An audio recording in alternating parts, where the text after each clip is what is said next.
بسم اللہ الرحمن الرحیم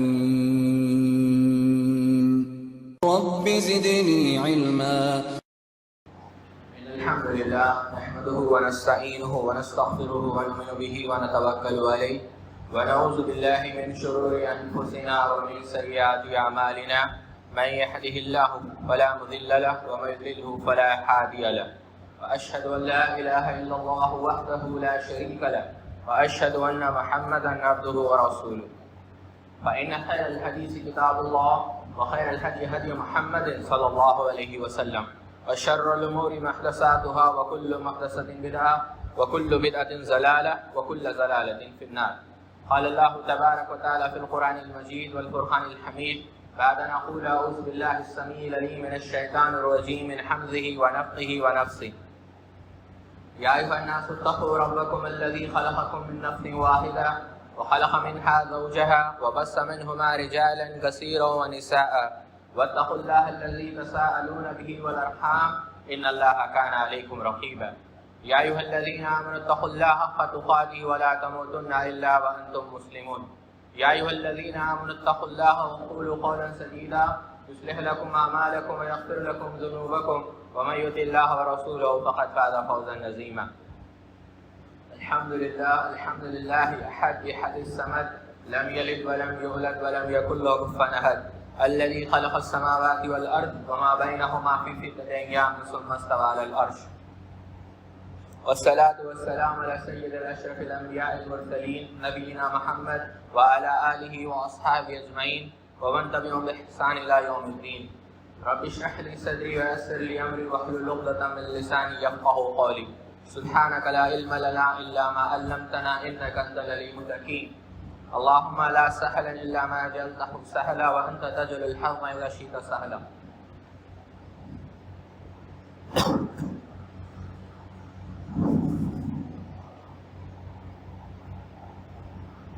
ابن مسعود نے کہا کہ زمانے سے مصطفیٰ والوں کی سلطانی نہیں جاتی، اسی باعث مشرک کی پریشانی نہیں جاتی. مصطفیٰ کی عداوت کی عاقبت جان لو لوگوں، یہ مرتے ہیں تو ان کی شکلیں پہچانے نہیں جاتی. یعنی جو شخص آپ صلی اللہ علیہ وسلم سے ذرہ برابر بھی نفرت کرتا ہے یا آپ صلی اللہ علیہ وسلم کی گستاخی کرتا ہے، اللہ رب العزت بغیر کسی تردد کے اس کے مقدر میں جہنم کو لکھ دیتا ہے. اللہ رب العزت ہم سب کی حفاظت فرمائے. بعض جو پڑھے لکھے نہیں ہوتے وہ ہم سے پوچھتے ہیں، جو حضرات ٹیکہ دے کر بیٹھے ہیں وہ ٹیکہ دے کر نہ بیٹھیں. کعب بن عجرہ رضی اللہ عنہ نے بیان کیا کہ اللہ کے رسول صلی اللہ علیہ وسلم کی مجالس کی یہ سنت تھی کہ صحابہ رضوان اللہ تعالی اجمعین قریب ہو کر بیٹھا کرتے تھے. ہاں اگر کوئی شرعی عذر ہو تو یہ بات معقول ہے. بات یہ بیان کر رہا تھا کہ بعض لوگ جو پڑھے لکھے نہیں ہیں وہ ہم سے پوچھتے ہیں کہ کیا وجہ ہے کہ آپ لوگ اللہ کے رسول صلی اللہ علیہ وسلم کے دفاع میں گفتگو کرتے ہیں، اللہ کے رسول صلی اللہ علیہ وسلم کے متعلق فضائل بیان کرتے ہیں، حالانکہ جو لوگ آپ صلی اللہ علیہ وسلم کے گستاخ ہیں، جو لوگ آپ صلی اللہ علیہ وسلم کی نافرمانی کر رہے ہیں وہ تو باز آنے والے نہیں. کسی دانا نے کیا خوب کہا کہ جس وقت شہر جل رہا تھا تو ایک چڑیا اپنی چھوٹی سی چونچ میں پانی کو بھر کر وہ بجھانے کی کوشش کر رہی تھی. تو جب اس سے بھی یہی سوال ہوا کہ تمہارے پانی سے تو اس شہر کی آگ بجھنے والی نہیں، تو اس نے کہا کہ جب قیامت کے دن اللہ رب العزت نامہ اعمال کے دفتر کو کھولے گا تو ہمارا ذکر ان لوگوں میں ہوگا جو شہر کے اندر آگ کو بجھا رہے تھے، نہ کہ ان لوگوں کے اندر جو آگ لگا رہے تھے. پوچھیں گے اہل محشر کہ مصطفیٰ کہاں ہیں؟ مصطفیٰ کہیں گے کہ گنہگار کہاں ہیں؟ فیصل بھی کہیں گے کہ ڈھونڈ کر لاؤ انہیں، وہ ناموس رسالت کے پہرے دار کہاں؟ یعنی جو شخص آپ صلی اللہ علیہ وسلم کے ختم نبوت کا، آپ صلی اللہ علیہ وسلم کی عظمت کا، آپ صلی اللہ علیہ وسلم کی ذات کا، آپ صلی اللہ علیہ وسلم کی شریعت کا ایک لمحے بھر کے لیے بھی دفاع کرتا ہے. صاحب فیض الباری لکھتے ہیں کہ قیامت کے دن اللہ کے رسول صلی اللہ علیہ وسلم اس کی شفاعت کریں. اللہ سے دعا ہے اللہ رب العزت ہم سب کو آپ صلی اللہ علیہ وسلم کی شفاعت نصیب فرمائے. بات دراصل یہ ہے، آپ جانتے ہیں کہ ایسا شخص جس کو یہ بھی پتا نہیں کہ اس کے باپ کا نام کیا تھا، اس کے اوپر یہ لازم ہے کہ وہ اپنے ماں سے پوچھے کہ اس کے باپ کا نام کیا ہے۔ ایک ایسا شخص جو خنزیر سے بھی زیادہ بے حیا اور کتے سے بھی زیادہ ناپاک ہے، اور آپ دیکھتے ہیں اس کا نام کیا ہے؟ اس کا نام ہے وسیم رضوی۔ وہ اس ملعون نے، اس رجیم نے ایسے الفاظ آپ صلی اللہ علیہ وسلم کی شان میں کہے جو اسے واجب القتل بنا دیتی۔ واضح طور پر 1400 سال تاریخ کا منہج آپ کے سامنے رکھ رہا ہوں، کیونکہ بعض بغیرتوں نے جو اپنے آپ کو روشن خیال سمجھتے ہیں، جو اپنے آپ کو یہ کہتے ہیں کہ ہم مفکرین ہیں، ہم سیرت پڑھ چکے ہیں، ہم سیرت کا مطالعہ کرتے ہیں، ایسے معاملوں میں معاف کرنا چاہیے، قانون کو اپنے ہاتھ میں نہیں لینا چاہیے۔ ایسے بغیرت لوگ یہ کہتے ہیں کہ اس کو برداشت کیا جائے۔ 1400 سال کی تاریخ پوری آپ کے سامنے میں 3 جملوں میں رکھتا ہوں، اور میرا دعویٰ نہیں، اور دعوے پر انشاءاللہ ہم دلائل قائم رکھیں گے۔ پہلا مسئلہ، جو شخص آپ صلی اللہ علیہ وسلم کی گستاخی کرتا ہے، بات کو غور سے سنیں، جو شخص آپ صلی اللہ علیہ وسلم کی گستاخی کرتا ہے، بلکہ امام مالک رحمت اللہ علیہ نے کہا جو شخص یہ کہتا ہے کہ آپ صلی اللہ علیہ وسلم کا لباس میلا ہے فہو کافر، وہ شخص بھی کافر ہے۔ بلکہ فقہائے اندلس نے جب ایک بار مناظرہ ہو رہا تھا تو ابن حاتم نے تانے کے طور پر کہا کہ آپ صلی اللہ علیہ وسلم یتیم تھے، تو اس وقت فقہائے اندلس نے یہ فیصلہ کیا کہ ابن حاتم کی گردن مار دی جائے۔ بلکہ امام مالک نے یہاں تک کہا من بقاء الامتی بعد الشاتم النبی، کہ اس امت کو جینے کا حق حاصل نہیں جو آپ صلی اللہ علیہ وسلم کی گستاخی کے بعد خاموشی اختیار کرے۔ بات یہ عرض کر رہا تھا، پہلا مسئلہ علامہ انور شاہ اقفار الملحدین کے اندر الصارم المسلول شاتم الرسول کے حوالے سے نقل کرتے ہیں، پوری امت کے علماء اس بات پر متفق ہے کہ جو شخص آپ صلی اللہ علیہ وسلم کی گستاخی کرتا ہے وہ کافر ہے۔ دوسرا مسئلہ جو اہل علم نے بتایا، جو شخص کہتا ہے کہ گویا وہ کافر ہے کہ نہیں، گویا اس پر حجت قائم ہوئی کہ نہیں، یعنی اس کی کفر میں شک کرتا ہے، تو وہ شخص بھی فقہا کے نزدیک کافر ہے۔ اور تیسرا مسئلہ، جو شخص اس گستاخی کا مرتکب ہوتا ہے، جو اس جرم کا سزاکار ہوتا ہے، وہ شخص واجب القتل ہے، اسے قتل کرنا لازم ہے۔ اور کیا حاکم وقت سے اجازت طلب کرنا ضروری ہے؟ بالکل نہیں۔ پورے علماء اس بات پر متفق ہے، اگر آپ کو گستاخ مل جائے اور آپ اس کو قتل کر دیں، شریعت کے اندر اور قیامت کے دن آپ کے اوپر کوئی مواخذہ نہیں ہوگا۔ اب دیکھتے ہیں کہ اس کے دلائل کیا ہے۔ اللہ رب العزت نے قرآن مجید کے اندر سورۃ الاحزاب کے اندر بیان کیا ان الذین یؤذون اللہ والرسول، جو اللہ اور اللہ کے رسول کو تکلیف دیتے ہیں، لعنہم اللہ فی الدنیا والآخرہ، اللہ رب العزت دنیا اور آخرت کے اندر ان کے اوپر لعنت بھیجتا ہے۔ معنی کیا ہے؟ قاضی ثناء اللہ پانی پتی تفسیر مظاہری کے اندر لکھتے ہیں دنیا کے اندر لعنت کا معنی یہ ہے کہ دنیا کے اندر اس کی گردن مار دی جائے گی، اسے ذلیل اور رسوا کیا جائے گا تاکہ دوبارہ کوئی آپ صلی اللہ علیہ وسلم کی گستاخی کا تصور بھی نہ کرے۔ اور آخرت کے اندر لعنت کا معنی یہ ہے کہ جہنم کے وادیوں کے اندر اسے پھینک دیا جائے گا۔ اور پھر کہا وَأَعَدَّ لَهُمْ عَذَابًا مُهِينًا، ان کے ساتھ اللہ رب العزت نے ایک خوفناک عذاب کا وعدہ کیا۔ بعض لوگ کہتے ہیں کہ اللہ کے رسول صلی اللہ علیہ وسلم معاف کر دیا کرتے تھے۔ ان بغیرتوں کو یہ بھی پتا نہیں کہ یہ حق صرف اللہ کے رسول صلی اللہ علیہ وسلم کو حاصل ہے کہ آپ کے گستاخی پر آپ صلی اللہ علیہ وسلم چاہے معاف کرے یا نہ کرے، امت کو یہ حق حاصل نہیں۔ امت کو صرف ایک حق حاصل ہے، جو اللہ کے رسول صلی اللہ علیہ وسلم کی گستاخی کرتا ہے، بغیر قیل وقال، بغیر علماء سے فتاوی دریافت کرے، بغیر سوچے اور سمجھے، بلا وقت جو آپ صلی اللہ علیہ وسلم کی توہین کرتا ہے اس کی گردن مارنا یہ عین ایمان کا تقاضا ہے۔ اس میں کوئی تردد نہیں۔ جو شخص اس میں تردد کرتا نہیں سوچنے کی بات ہے، مصلحت کی بات ہے، تو پورے فقہاء نے لکھا یہ شخص بغیرت ہے، دیوس ہے اور دار اسلام سے خارج ہے۔ آگے چلیں آپ، اللہ کے رسول صلی اللہ علیہ وسلم نے کہا کہ کون ہے؟ امام بخاری نقل کرتے ہیں کہ ابن قتل کو قتل کرے۔ ابن قتل ایک ایسا مشرک تھا جو آپ صلی اللہ علیہ وسلم کی توہین کرتا تھا۔ انس بن مالک رضی اللہ تعالیٰ عنہ کہتے ہیں کعبے کے اندر، حرم کے اندر، اس مقدس زمین جہاں پر اسلحہ لے جانا بھی ناجائز ہے، اس حرم کے اندر صحابہ رضوان اللہ تعالی مجمعین نے ابن قتل کو اس حالت میں قتل کیا جب ابن قتل نے کعبے کے غلاف کو پکڑا ہوا تھا۔ کیا مانا؟ کہ حرم کے اندر بھی اس ملعون کا خون بہانا جائز ہے۔ جو آپ صلی اللہ علیہ وسلم کی گستاخی کرتا ہے۔ امام بخاری نقل کرتے ہیں اللہ کے رسول صلی اللہ علیہ وسلم نے پوچھا کہ کون ہے جو کعب ابن اشرف کا قتل کرے؟ محمد ابن مسلمہ کہتے ہیں اللہ کے رسول صلی اللہ علیہ وسلم میں ہوں، آپ اجازت دیں۔ آپ صلی اللہ علیہ وسلم اجازت دیتے ہیں تو فوراً محمد ابن مسلمہ رضی اللہ تعالیٰ عنہ اپنے دیگر اصحاب کے ساتھ غالباً ابو نعیلہ کے ساتھ کہاں پہنچتے ہیں؟ فوراً کعب ابن اشرف کے پاس پہنچتے ہیں اور کعب ابن اشرف کی گردن مار کر آپ صلی اللہ علیہ وسلم کے سامنے رکھتے ہیں۔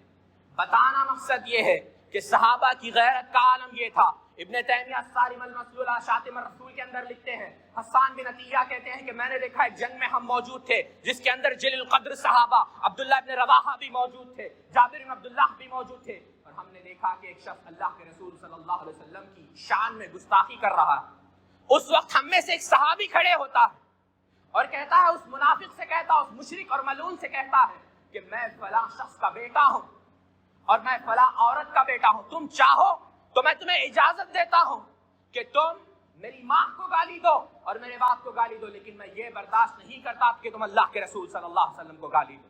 یہ واقعہ اللہ کے رسول کے دور میں پیش آ رہا۔ اس وقت منافق نہیں رکتا، وہ مشرک نہیں رکتا، وہ صحابی فوراً مشرکین کے اس گھیرے میں پہنچ کر اس کو قتل بھی کرتے ہیں اور خود شہید ہو جاتے ہیں۔ اس وقت اللہ کے رسول کہتے ہیں آجب تم رجلن، کیا تم اس پر تعجب کرتے ہیں؟ نصر اللہ و رسولہ، جس کی مدد اللہ رب العزت نے کی۔ کیا مانا؟ اللہ رب العزت نے اس کے گناہ کو معاف کر دیا۔ بلکہ عمر ابن عدی رضی اللہ تعالیٰ عنہ کو یہ علم ہوتا ہے، جان کر تعجب کریں گے آپ، عمر ابن عدی کون ہے؟ نابینا ہے، بصارت سے محروم ہے۔ آپ کو یہ علم ہوتا ہے کہ اسما نامی عورت نے اللہ کے رسول صلی اللہ علیہ وسلم کی شان میں گستاخی کی ہے۔ جب آپ کو یہ علم ہوتا ہے تو آپ رات میں عشاء کے بعد اس عورت کے گھر کو پہنچ کر اسما کی گردن مار دیتے ہیں۔ صبح کو اطلاع پہنچتی ہے کہ اللہ کے رسول صلی اللہ علیہ وسلم کی شان میں گستاخی کرنے والی یہ عورت اسما کی گردن عمر رضی اللہ تعالیٰ نے مار دی۔ عمر رضی اللہ تو فجر کے وقت اللہ کے رسول صلی اللہ علیہ وسلم کے دربار میں حاضر ہوتے ہیں اور کہتے ہیں اللہ کے رسول صلی اللہ علیہ وسلم میں نے اسما کی گردن مار دی ہے۔ اس وقت اللہ کے رسول کہتے ہیں عمر کس نے کہا کہ تم دیکھ نہیں سکتے؟ بصارت تو یہی ہے کہ لوگ اللہ اور اللہ کے رسول کی غیرت پیدا کرے، اور میں آج سے تمام صحابہ کو حکم دیتا ہوں کہ عمر کو نابینا نہ کہا جائے، عمر کو بصیر کہا جائے۔ آج بھی تمام تاریخی کتابوں میں سیدنا عمر کا نام سیدنا عمر البصیر رکھا جاتا ہے۔ کیوں؟ سیدنا عمر البصیر دین کی بصیرت رکھنے والے تھے۔ اس کے بعد عبداللہ ابن عتیق رضی اللہ تعالیٰ عنہ کو اللہ کے رسول صلی اللہ علیہ وسلم حکم دیتے ہیں کہ جاؤ ابو رافع کی گردن مار دو، یہ ابو رافع یہودی ہے جو میری شان میں گستاخی کر رہا ہے۔ اس وقت عبداللہ بن عتیق رضی اللہ تعالیٰ رات میں پہنچتے ہیں، وہ ابو رافع قلعہ کے اندر بند ہوتا ہے۔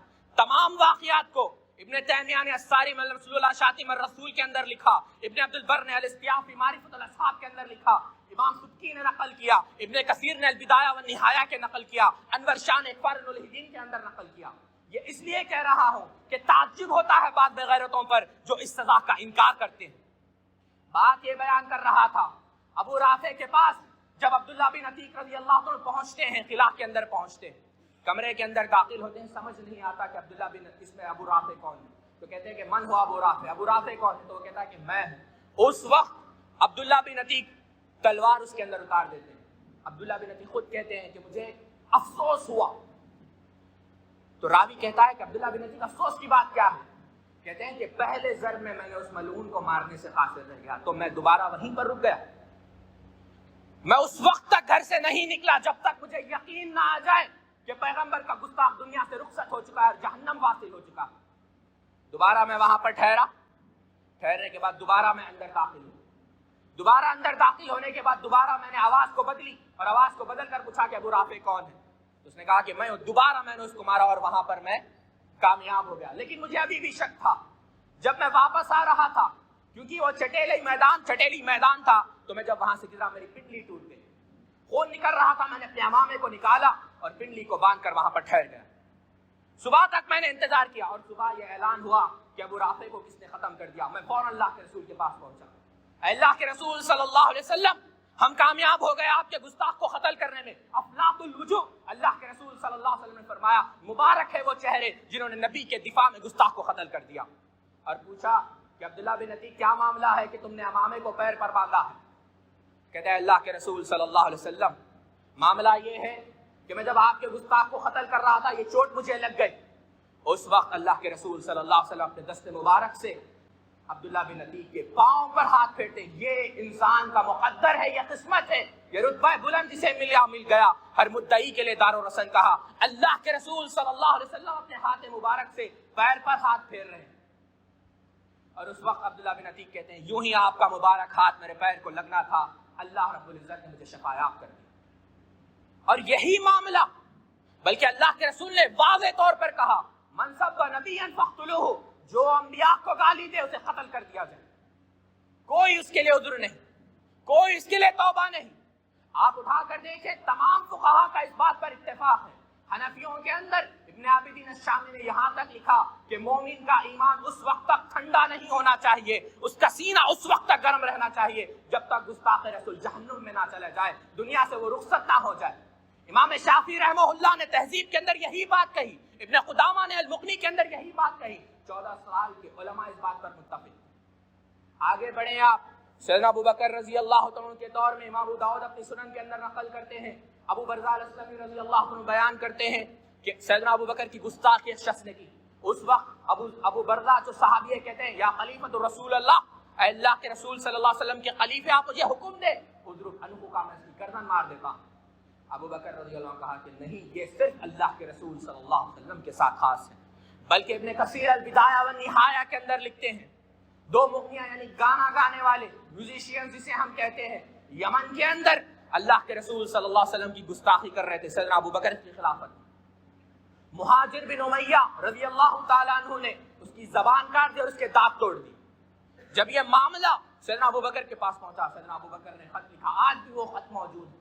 اس کے اندر سیدنا ابو بکر رضی اللہ عنہ لکھتے ہیں کہ یہ مہاجر جو تم نے عمل کیا ہے غلط کیا, تم نے صرف زبان کاٹی ہے, لیکن ہمارا طریقہ کار یہ ہے کہ تم پر لازم تھا کہ تم اس کی گردن مار دو تاکہ قیامت تک یہ عبرت کا نشانہ بن جائے.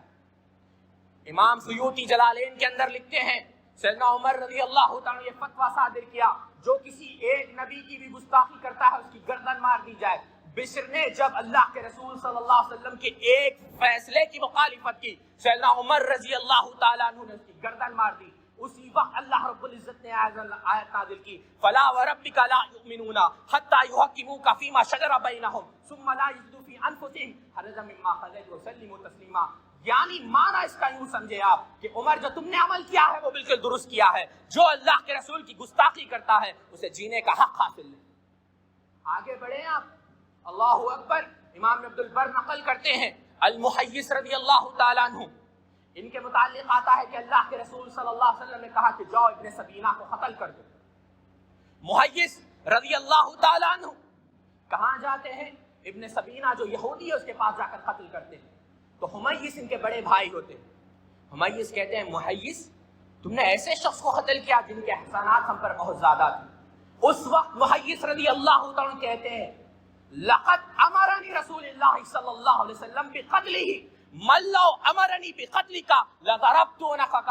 اے بھائی, اللہ کے رسول صلی اللہ علیہ وسلم نے مجھے اس یہودی کی گردن مارنے کا حکم دیا تھا. اگر اللہ کے رسول یہ کہتے کہ تمہارے بھائی کی گردن مار دو, پلک جھپکنے کے اندر میں تمہارے سر کو تن سے جدا کر دیتا. اس وقت حمیص اسلام نہیں لائے تھے, لیکن کہتے ہیں اگر رسول سے اتنی محبت کوئی کرتا ہے تو اس کا دین جھوٹا نہیں ہو سکتا, میں تمہارے ہاتھ پر اسلام قبول کرتا ہوں. آگے بڑھیں آپ. سالم بن عمیر رضی اللہ تعالیٰ کو یہ بات پتا چلی کہ ابو افق یہودی ہے, بوڑھا ہے, 120 سال اس کی عمر ہے, بوڑھا ہے, اس کے باوجود اس نے اللہ کے رسول کی گستاخی کی. سالم بن عمیر رضی اللہ تعالیٰ پہنچتے ہیں رات میں, 120 سال کے بوڑھے کے اوپر تلوار چلاتے ہیں. پیغام امت محمدیہ کو یہ پہنچانا ہے کہ اس ظالم پر رحم کھانا یہ رحمت نہیں, یہ بغیرتی ہے. جو رسول کا گستاخ ہے اس کی گردن مارنا عین ایمان ہے, اور اس کی گردن نہ مارنا یہ عین بغیرتی ہے. عمرو بن عاص رضی اللہ تعالیٰ عنہ کے دور میں محمد ہیکل لکھتے ہیں, مصر کے مؤرخ ہے, جب آپ مصر کو فتح کرتے ہیں عمرو بن عاص رضی اللہ تعالیٰ عنہ کے پاس عیسائی آتے ہیں اور کہتے ہیں کہ ہمارے چوراہے پر مصر میں قاہرہ کے اندر ہم نے عیسیٰ علیہ السلام کا ایک بت بنایا تھا, اور صبح ہم دیکھتے ہیں کہ عیسیٰ علیہ السلام کے اس بت کی، اس مشابہہ کی ناک کسی نے توڑ دی، اور ہمارا یہ گمان ہے کہ یہ ناک توڑنے والا کوئی مسلمان ہوگا۔ سیدنا عمرو بن عاص رضی اللہ تعالیٰ عنہ کہتے ہیں کہ عیسیٰ علیہ السلام کی توقیر تو ہم بھی کرتے ہیں، ہم بتوں کی پوجا نہیں کرتے، لیکن ہم اس بات کا بھی اعتراف کرتے ہیں کہ جو یہ ہوا ہے یہ غلط ہوا ہے، لہٰذا آپ اس بت کی عمارت کو دوبارہ بنا دیں، اور اس کا جو بھی خرچہ آئے گا ہم اس کو دینے کے لیے تیار ہیں۔ تو عیسائیوں کا جو وفد، جو گروہ آتا ہے عمرو بن عاص سے صلح کے لیے، کہتا ہے ٹھیک ہے ہم سوچ کر بتائیں گے۔ اس کے بعد جب عمرو بن عاص کی خدمت میں آتے ہیں اور کہتے ہیں کہ عمرو بن عاص، ہم نے سوچا ہے کہ آپ بعض درہم ہمیں دے رہے ہیں، اب درہم سے ہمارا کیا ہوگا، آپ نے ہمارے معبود کی توہین کی ہے۔ تو عمرو بن عاص نے کہا ٹھیک ہے جو آپ فیصلہ کریں گے ہم کو منظور ہو۔ اس وقت وہ عیسائی کہتا ہے، عیسائی کیا کہتا ہے ذرا غور سے سنیں آپ، عیسائی کہتا ہے ہم بھی یہ چاہتے ہیں، عیسائی کہتا ہے ہم بھی یہ چاہتے ہیں، بس اتنا الفاظ وہ کہتا ہے تاریخ کے اندر، اس سے زیادہ الفاظ موجود نہیں۔ یعنی معنی یہ تھا کہ جس طرح آپ نے عیسیٰ علیہ السلام کی گستاخی کی، ہم بھی گستاخی کریں گے آپ کے رسول کے، لیکن اس نے الفاظ مکمل نہیں کیے، بس یہ کہا ہم بھی یہ چاہتے ہیں۔ اسکت، عبداللہ بن عمرو نے کہا کہ خاموش ہو جاؤ، اگر اس سے آگے تم بڑھتے ہو تو میں اللہ کو گواہ بنا کر کہتا ہوں تمہاری زبان تو بہت دور کی بات ہے، جتنے بھی لوگ وفد کے ساتھ آئے ان کی جان سلامت نہیں ہوگی، تمام لوگ ہلاک ہو جائیں۔ تم کیا بات کرتے ہو، اللہ کے رسول صلی اللہ علیہ وسلم کی گستاخی کا تم تصور کیسے کر سکتے ہو؟ تم چاہو تو ہماری آل و اولاد کو ٹکڑے بھی پھیر دو، تم چاہو ہم بہرا ہونا پسند کریں گے، لیکن اللہ کے رسول صلی اللہ علیہ وسلم کی شان میں ایک لفظ گوارا نہیں کریں گے، خفیف کلمہ برداشت کرنا یہ عین ایمان کے خلاف ہے۔ تم چاہو تو میری ناک کاٹ لو، لیکن تم وہ اگر الفاظ کو دوبارہ دہراؤ گے تو اللہ کی عزت کی قسم ہم تمہاری گردن مار دیں گے۔ اس وقت مورخ لکھتا ہے کہ وہ عیسائی کانپ اٹھے اور وہاں پر ٹھہر گئے۔ اس کے بعد عبداللہ بن عمرو کافی دیر تک وہ ہوش میں نہ تھے، لیکن بعد میں آپ نے کہا کہ اگر تم چاہتے ہو تو میں میری ناک کاٹ کر تمہیں دیتا ہوں۔ تو اس وقت عیسائیوں نے کہا ٹھیک ہے ہم آپ کی ناک کاٹنے کے لیے تیار ہیں۔ دوسرے دن بازار کے اندر تمام صحابہ اور تابعین جمع ہوئے، عیسائی بھی جمع ہوئے، اور عیسائی بطریق اعظم جو عیسائیوں کا جو کبیر پادری تھا وہ وہاں پر کھڑا ہوا اور اس نے کہا کہ ہم ناک کاٹنا ہے۔ عبداللہ بن عمرو نے کہا اپنی تلوار نکال کر عمرو بن عاص رضی اللہ تعالیٰ عنہ نے اسے دی۔ اس وقت تمام مسلمانوں نے کہا کہ ہم عمرو بن عاص کو یہ موقع نہیں دے سکتے کہ وہ اپنی ناک کٹوائے، ہم یہ چاہتے ہیں کہ ہم اپنی ناک خود کٹوائے، کیونکہ قیامت کے دن ہم رسول کے سامنے کھڑے ہو کر کہے کہ یہ ناک ہم نے آپ کے ناموس میں لٹا دی۔ اس وقت عیسائی کہتے ہیں کہ اس شور کو دبایا جائے۔ عمرو بن عاص کہتے ہیں نہیں، میری ناک کاٹی جائے گی اس وجہ سے کہ میں یہاں کا حکمران ہوں، اگر میرے قوم کے اندر یہ ظلم ہوا ہے اس ظلم کا ذمہ دار بھی میں ہوں۔ اس وقت جس شخص نے ناک توڑی تھی وہ مسلمان آ کر کہتا ہے کہ قصوروار میں ہوں، آپ میری ناک کاٹ دے لیکن عمرو بن عاص کی ناک کاٹ۔ اس وقت عیسائی کہتا ہے ان اللہ یأمر بالعدل والاحسان وایتاء ذی القربى ونہی عن الفحشاء والمنکر والبغی۔ عدل تو یہ ہے کہ جہاں پر دین کی غیرت ہے وہاں پر عدل کے تقاضوں کو پورا کرنا یہ عین انسانیت ہے۔ اس وقت محمد ہیکل لکھتے ہیں تمام مصر کے عیسائی، تمام مصر کے اس مجلس کے عیسائی مسلمان ہو گئے یہ دیکھ کر کہ یہ کوئی جھوٹا مذہب نہیں ہو سکتا۔ اور آج لوگ کیا بات کرتے ہیں، اور ان بے غیرتوں سے بھی میں پوچھنا چاہوں گا جو ہم کو کہتے ہیں کہ ہم گستاخ رسول ہیں، مجھے شرم آتی ہے ویسے عبارات تمہارے باپ کی کتابوں میں ہے کہ غیرت کے تقاضا نہیں کرتی کہ ان عبارات کو میں ممبر پر پڑھ سکوں، چاہے وہ عبارات احمد رضا کے کیوں نہ ہو، چاہے وہ عبارات اشرف علی تھانوی کے کیوں نہ ہو، چاہے وہ عبارات مودودی کے کیوں نہ ہو، ان عبارات کو ممبر پر پڑھا نہیں جا سکتا۔ اتنی بغیرتی کے ساتھ ان لوگوں نے انبیاء علیہ السلام کی توہین کی ہے۔ اور مبارکباد ہے میرے وہ بھائی جو ان بغیرتوں کے پیچھے کھڑے ہو کر نمازیں پڑھتے ہیں۔ عبداللہ بال پوری نے کہا تھا کہ ہم اس کی جنازے پڑھنے کے لیے تیار نہیں جو ان بغیرتوں کے پیچھے نماز پڑھتے ہیں۔ فمن اضطر غیر باغ فلا اثم علیہ، اہل علم نے اس وقت اجازت دی ہے جب حالت مجبوری کو ہو، زہری نے کہا تھا کہ میں مروان کے پیچھے جو بے خشوع ہے نماز پڑھتا ہوں بس اس مجبوری میں کہ مجھے جماعت نہیں ملتی، جس وقت مجھے جماعت مل جائے گی میں اس کے پیچھے نماز پڑھنا گوارا نہیں کروں گا۔ بات یہ عرض کر رہا تھا کہ تمام اہل علم کا اتفاق ہے اس بات پر کہ جو شخص اللہ کے رسول صلی اللہ علیہ وسلم کی گستاخی کرتا ہے وہ واجب القتل ہے، اس کے اندر کوئی دو رائے نہیں۔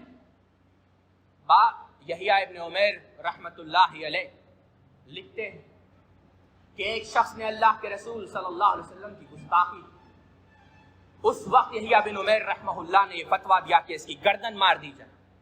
گردن مارنے کے بعد تلوار اس کے سینے میں اتار دی گئی، اس کے گردن اس کی مار دی گئی اور خون بہ رہا تھا، الٹا اسے لٹکا دیا گیا اور ایک کتا اس خون کے پاس پہنچتا ہے اور وہاں سے چلے جاتا ہے۔ یہ بن عمیر کہتے ہیں لا یلغو کلب دم مسلم، ان کے کتا کسی مسلمان کا خون نہیں پیتا۔ یہ اس بات کی دلیل ہے کہ ملعون کافر تھا، مسلمان نہیں تھا۔ پتہ یہ چلا کہ گستاخ رسول کبھی مسلمان نہیں ہو سکتا۔ آگے بڑھیں آپ، امام احمد بن حنبل لکھتے ہیں کہ بعض لوگ یہ کہتے ہیں کہ توبہ توبہ، اگر اس کے اندر ایمان ہوتا تو وہ اللہ کے رسول صلی اللہ علیہ وسلم کی گستاخی نہیں کرتا، اللہ تعالیٰ اسے توفیق دیتا ہی نہیں کہ وہ گستاخی کرے۔ خدا کا فضل ہے کہ خدا نے ہمیں اہل حدیث بنائے۔ آپ جان کر تعجب کریں گے، مقالات کاظمی جو بریلوی کی کتاب ہے، پہلی جلد کے اندر خود لکھتا ہے احمد سعید کاظمی کہ اہل حدیث واحد وہ جماعت ہے، جادو وہ جو سر چڑھ کر بولے اور گواہی وہ جو دشمن خود دے، دشمن خود گواہی دیتا ہے کہ اہل حدیث واحد وہ جماعت ہے جن سے ایک بھی عبارت ایسی ثابت نہیں جس سے انبیاء علیہ السلام کی تنقید یا تنقیص ثابت ہے۔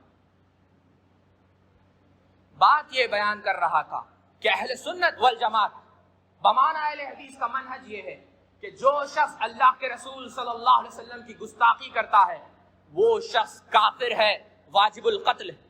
یہ بات بار بار اس لیے دہرا رہا ہوں کیونکہ بعض بے غیرتوں نے یہ دعویٰ کیا نہیں اللہ کے رسول صلی اللہ علیہ وسلم تو معاف کرنے والے تھے۔ ہاں بالکل معاف کرنے والے تھے، لیکن اس وقت معاف کرنے والے تھے جب ذات پر حملہ ہوتا تھا، بحیثیت رسول جب حملہ ہوتا ہے تو اس وقت معافی کی کوئی گنجائش باقی نہیں رہتی۔ اور جو گستاخی کرتا ہے اس کا انجام کیا ہوتا ہے؟ میں 3 واقعات رکھ کر، کیونکہ وقت ختم ہو چکا ہے، اپنی بات کو ختم کرتا ہوں۔ جب ابو لہب نے اللہ کے رسول صلی اللہ علیہ وسلم کی گستاخی کی، جان کر تعجب کریں گے آپ لوگ، جب بدر کا موقع کے اندر اللہ رب العزت نے مسلمانوں کو فتح عطا کی، اس وقت ابو لہب اس رنج کے اندر اتنا بیمار ہو گیا اور اللہ رب العزت نے ایسی بیماری کے اندر اسے مسلط کیا کہ جس بیماری کی وجہ سے اس کا جسم گلنے لگا اور اتنی بو آنے لگی کہ اس کے بیٹوں نے خود اس کے ساتھ اٹھنے بیٹھنوں سے اعراض کیا کہ ہم آج سے ابو لہب کے ساتھ نہیں بیٹھیں گے، اگرچہ وہ ان کا باپ تھا۔ 7 دن گزرنے کے بعد اس کا جسم پورا گل چکا ہے، ایسی بو آ رہی ہے جس کا تصور کرنا بھی محل نظر ہے۔ وہ مر جاتا ہے، مرنے کے بعد 3 دن کتے اس کی لاش کو لوچتے ہیں، کتے 3 دن تک دفنانے والا کوئی نہیں۔ اور ہمارا ایمان ہے کہ ایسے ہی موت، اس سے بدتر موت ہم خدا سے دعا کرتے ہیں کہ اللہ رب العزت وسیم رضوی کو عنایت کرے، آمین۔ اس وقت 3 دن تک جب اس کی لاش جلتی ہے اور کتے اسے کھا رہے ہیں، نوچ رہے ہیں، تو عرب کے سردار اس بیٹوں پر تنقید کرتے ہیں تم نے اپنے باپ کو دفنایا بھی نہیں۔ اس وقت ایک وحشی کو وہ بطور مزدور اجرت دے کر کہتے ہیں کہ اسے دفنا دو۔ مورخین لکھتے ہیں اس کے لاش کو ہاتھ بھی نہیں، لکڑی سے اسے ڈھکیل کر دفنایا گیا۔ اس کی بیوی ام جمیل جو اللہ کے رسول صلی اللہ علیہ وسلم کی تنقید کیا کرتی تھی، جب وہ لکڑیوں کو لے کر آتی ہے، اللہ رب العزت فرشتوں کو نازل کرتا ہے، فرشتے اسے پھانسی دے کر جہنم رسید کرتے ہیں، فرشتے اس کی ہلاکت کے لیے آتے ہیں۔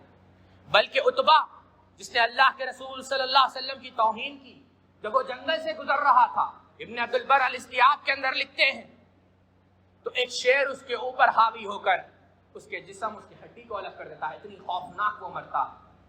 میں بتانا یہ چاہتا ہوں کہ کامیاب وہ شخص ہے جو اپنے اندر غیرت پیدا کرے، کامیاب وہ شخص ہے جو اللہ اور اللہ کے دین کا تحفظ کرے، دفاع کرے۔ یہ اہل ایمان ہے جس طرح اللہ اور اللہ کے رسول صلی اللہ علیہ وسلم سے محبت کرنا، اصحاب اور صالحین سے محبت کرنا، یہ عین ایمان ہے۔ من وعن اسی طریقے سے اہل البدعت، مشرکین، کفار سے نفرت کرنا، یہ عین ایمان ہے۔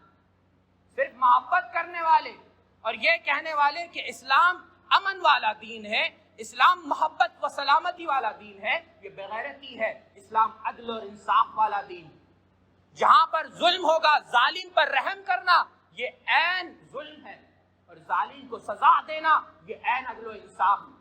ابن حجر الدر الکامنہ کے اندر لکھتے ہیں جب منگولیوں کے ایک شہزادے نے نصرانیت قبول کی تو اس وقت 40,000 عیسائیوں کو بلایا گیا تاکہ اس جشن کو منایا جائے کہ منگول تاتار کے شہزادے نے نصرانیت عیسائیت کو قبول کی۔ جلال الدین مزی کہتے ہیں کہ میں بھی وہاں پر موجود تھا۔ امام ذہبی رحمہ اللہ نے معجم الشیوخ کے اندر اس واقعے کو صحیح قرار دیا۔ کہتے ہیں کہ ہم جب وہاں پر موجود تھے، ایک عیسائی نے اللہ کے رسول صلی اللہ علیہ وسلم کی گستاخی کرنا شروع کر دی۔ اس وقت وہاں پر ایک جنگلی کتا تھا جو شکار کے لیے ہم استعمال کرتے تھے، یعنی سپاہی شکار کے لیے اس کتے کو استعمال کرتے تھے۔ اس جنگلی کتے نے جھپٹا مارا اور اس پر حملہ آور ہو گیا۔ فوراً سپاہیوں نے اس کتے پر قابو پا کر اسے دور ہٹایا۔ اسی وقت تک وہ گھائل ہو چکا تھا۔ تو تمام عیسائیوں نے کہا ہو سکتا ہے کہ تم نے اللہ کے رسول صلی اللہ علیہ وسلم کی گستاخی کی، اس وجہ سے اس کتے نے جھپٹا مارا۔ کہتا نہیں، یہ وفادار کتا ہے، بس میرے ہاتھ کے اشاروں کو دیکھ کر اس نے جھپٹا مارا ہے۔ اور دوبارہ وہ شروع ہو گیا آپ صلی اللہ علیہ وسلم کی تنقید کرنے میں۔ اس وقت دوبارہ یہ کتا اپنے رسی کو کاٹ کر اسے قتل کر دیتا ہے، اسے ہلاک کر دیتا ہے۔ اس منظر کو دیکھ کر مزی کہتے ہیں کہ 40,000 عیسائی مسلمان ہوئے۔ نقطہ یہ بتانا چاہتا ہوں کہ کتے سے بھی زیادہ بغیرت ہے وہ لوگ جو یہ کہتے ہیں کہ آپ صلی اللہ علیہ وسلم کے گستاخ کو معاف کر دینا چاہیں۔ اللہ رب العزت سے دعا ہے اللہ رب العزت ہم سب کو اللہ کے رسول صلی اللہ علیہ وسلم کی سچی محبت نصیب فرمائے۔ سبحانک اللہم و بحمدک اشہد ان لا الہ الا انت استغفرک و اتوب الیک۔